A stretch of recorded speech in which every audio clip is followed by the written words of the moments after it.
Welcome to Lykken on Lending, the podcast that dives deep into the heart of the mortgage industry.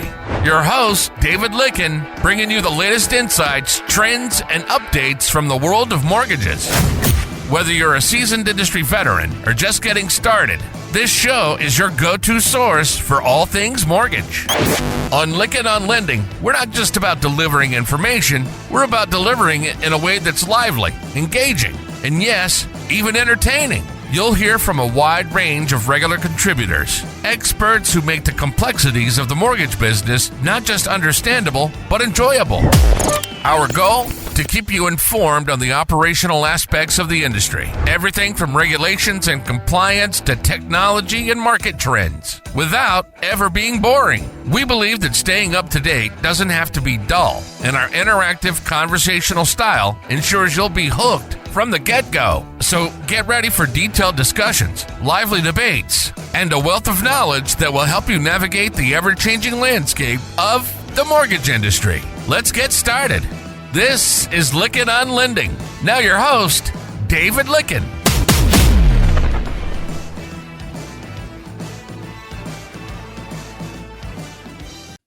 Listeners, every once in a while you meet someone and you hear about what they're doing and you go, wow, I got to share that with more people. I recently ran into our guest at a place that we both find really relaxing and refreshing to go to. And he had that presence about him. I go, I gotta go introduce myself to this guy. And I did. And then he started telling me, like we all do, what do you do for a living? And he shared me his story. And folks, I'm really excited to share this with you. Now, here's why.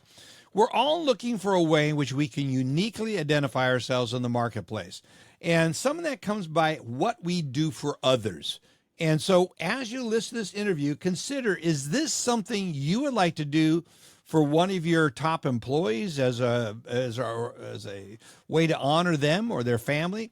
Is it something you do for one of your clients that's really special for you or a special relationship? But I want you to listen to it with this kind of critical thinking in mind. I am going to be using our guest to record special family memories and to have it there for generations to come. Joining me on the microphone today is Mike O'Krent. Mike, good to have you here. I'm so happy to be here. Thank you, David. It's just a joy to meet you the first time I did meet you, and then to get a chance to now get you on the podcast, because I do believe in what you're doing is something that's really unique, and I'm very excited about it. Now, Mike, you're the founder of Life Stories Alive, LLC. It's a business specializing in making personal history legacy videos for families, businesses, and nonprofit organizations. And this all started when you had a life-changing experience back in 1996. Tell us about it and how it brought you to where you're at today. I had an amazing opportunity that sometimes it comes to you and you really don't know how much it will affect the rest of your life. But between 1996 and 2000, I was very fortunate to be trained by the best in the world. I interviewed Holocaust survivors for Steven Spielberg's Survivors of the Shoah Visual History Foundation. Now it's called the USC Shoah Foundation. And for those years, I had the opportunity to interview about 30 of those Holocaust survivors. And it's one of those things that changes your life.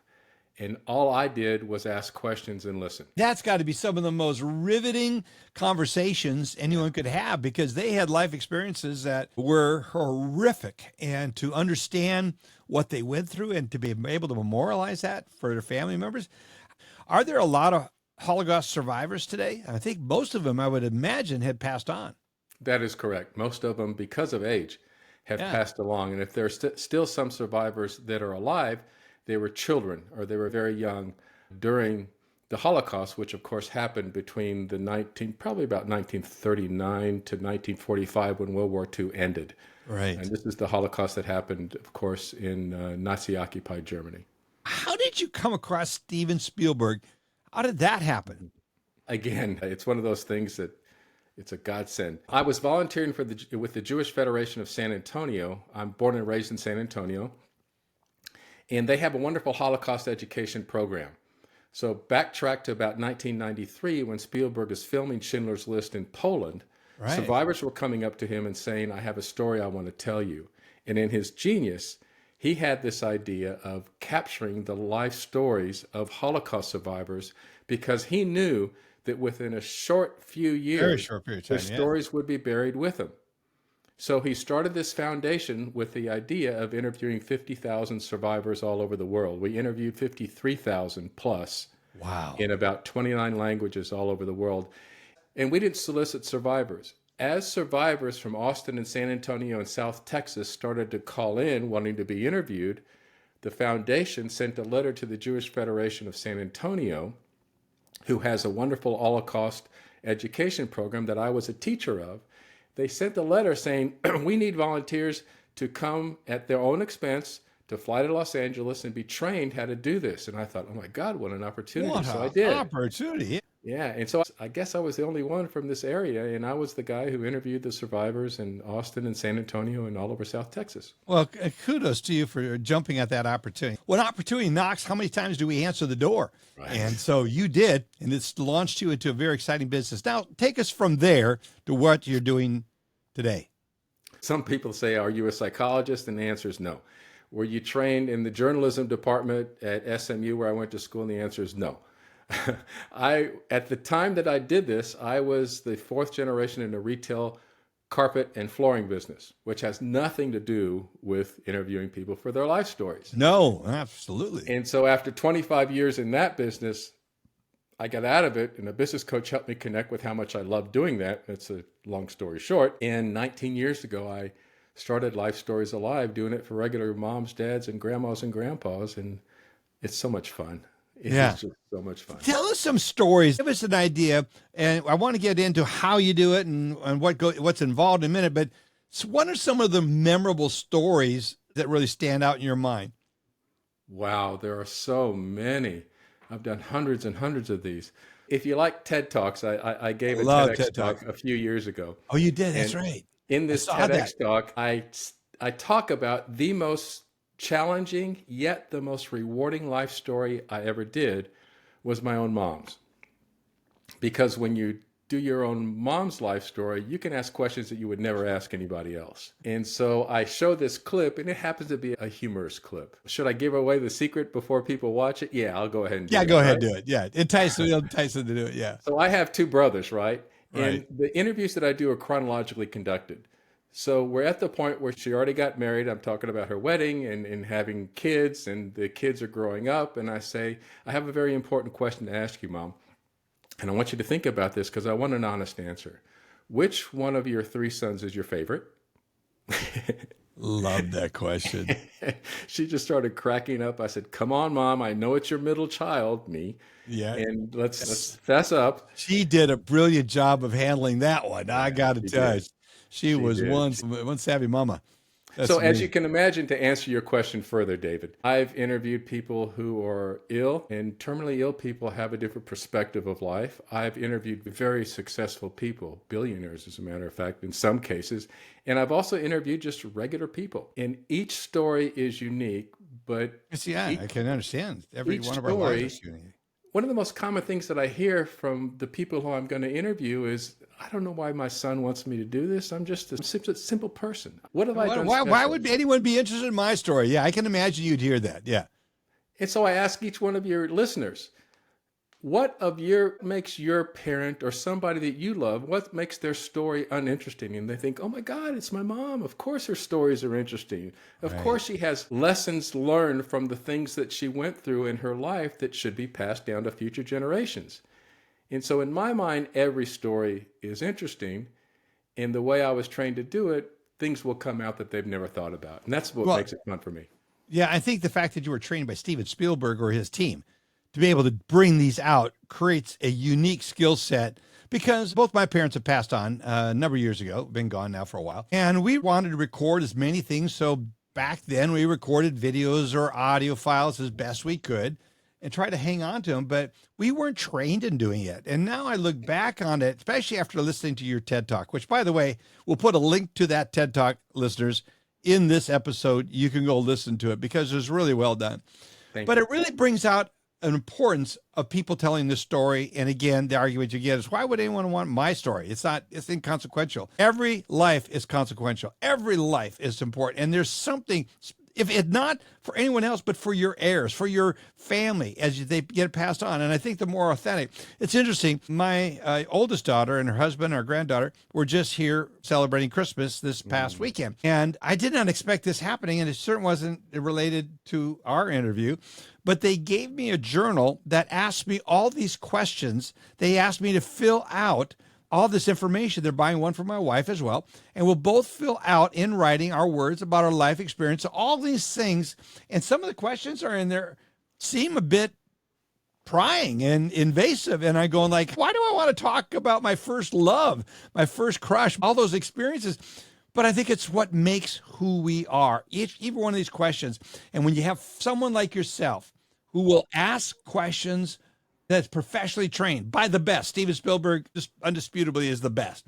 To think that you have someone that can record the stories like that, Mike, it's just so powerful. Give us another story that stands out in your mind about someone who's a business person that already passed on and what it's meant to them and their children. The legal profession is also a business. And I'll never forget a particular very successful trial lawyer in Houston that I did a life story for. His daughter here in Austin hired me to interview dad and mom. So I interview couples together. But I'll never forget what he said. One of the greatest lessons that I've learned from his life story is he was talking about, toward the end of all of these interviews, one of the questions I asked is, do you have any regrets?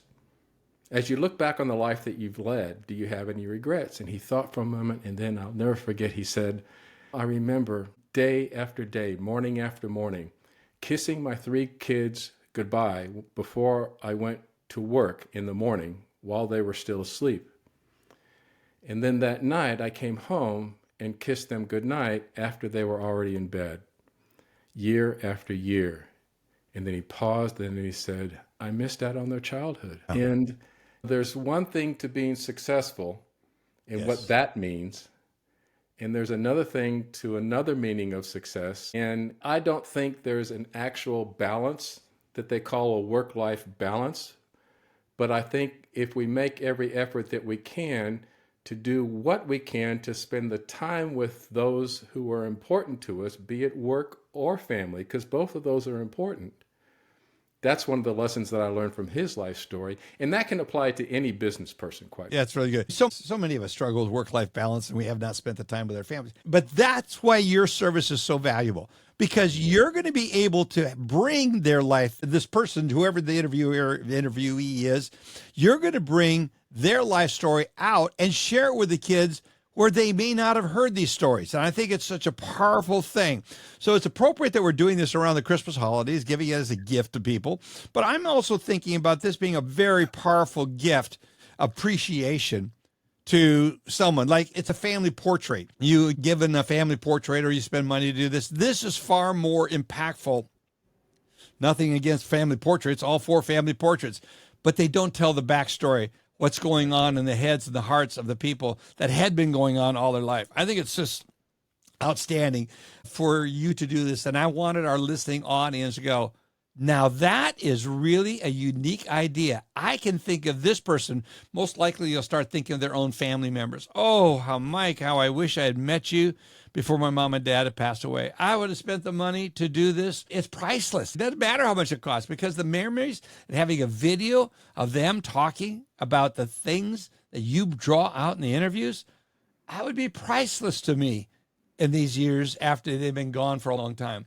And I think you said that your mom passed away not that long after you did the video of her. Is that correct?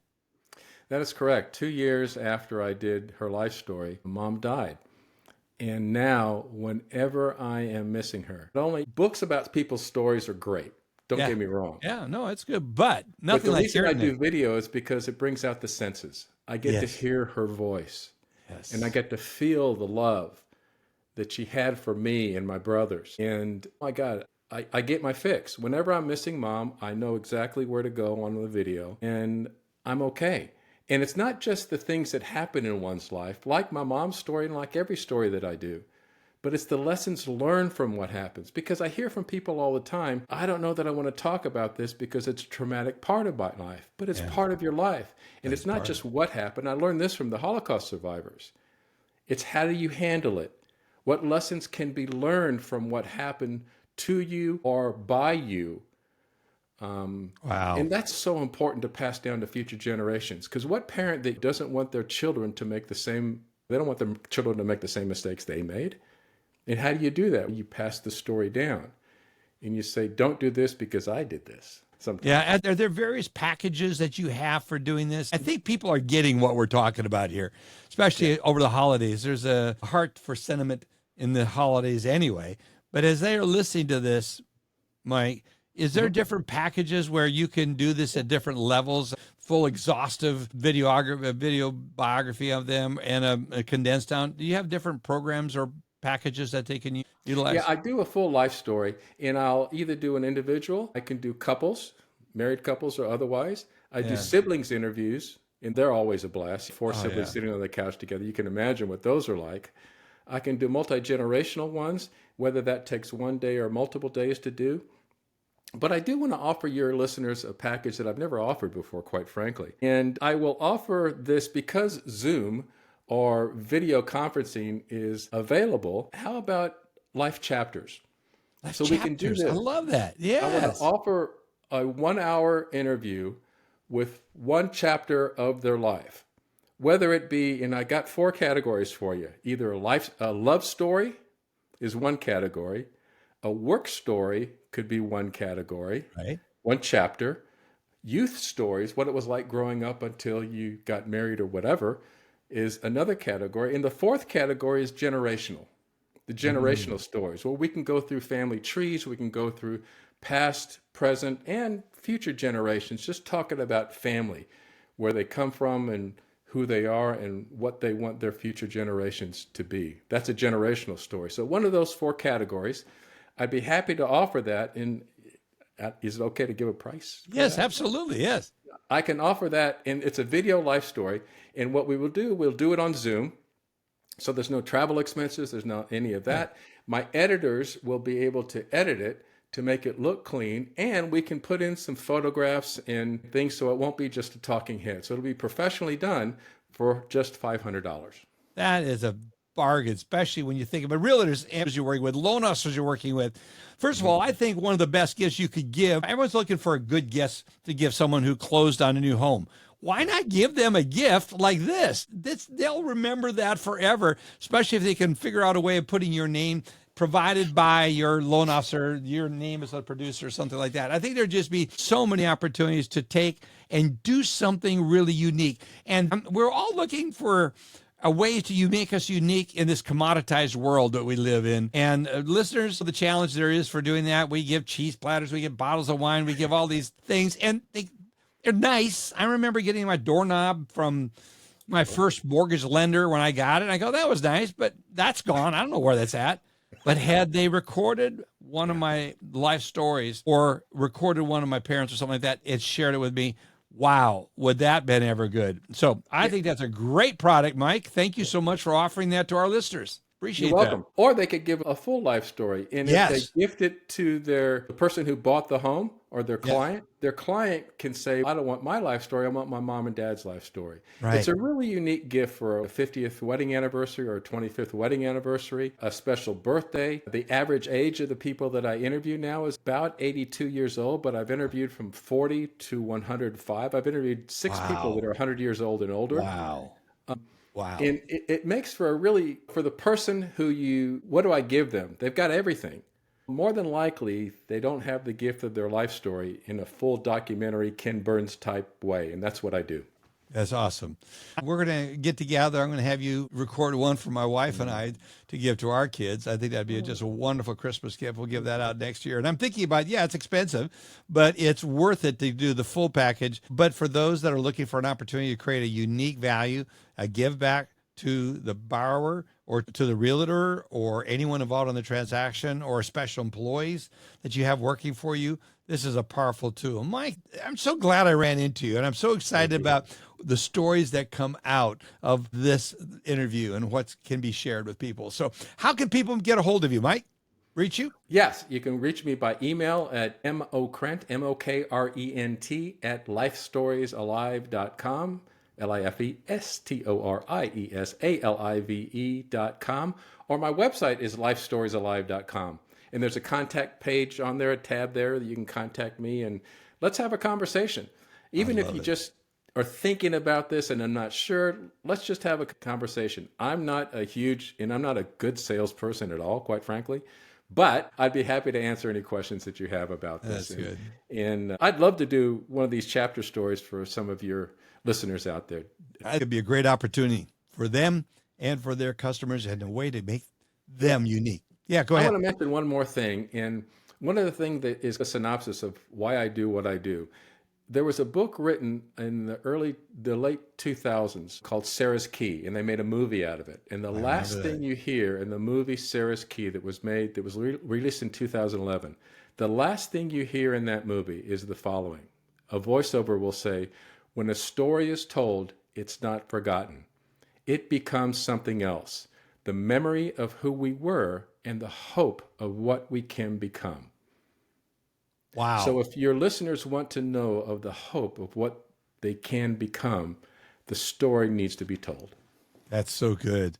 Hard to end on any better note than that. Mike, Thank you so much. What a joy to meet you here recently. I'm at the beginning of what I hope to be a long-term friendship. I honor you for what you're doing, and I'm so thrilled to have met you. Listeners, you have the contact information. You can also get it from the links inside of these show notes. But reach out to Mike, whatever you do. I think it'll be a wonderful gift.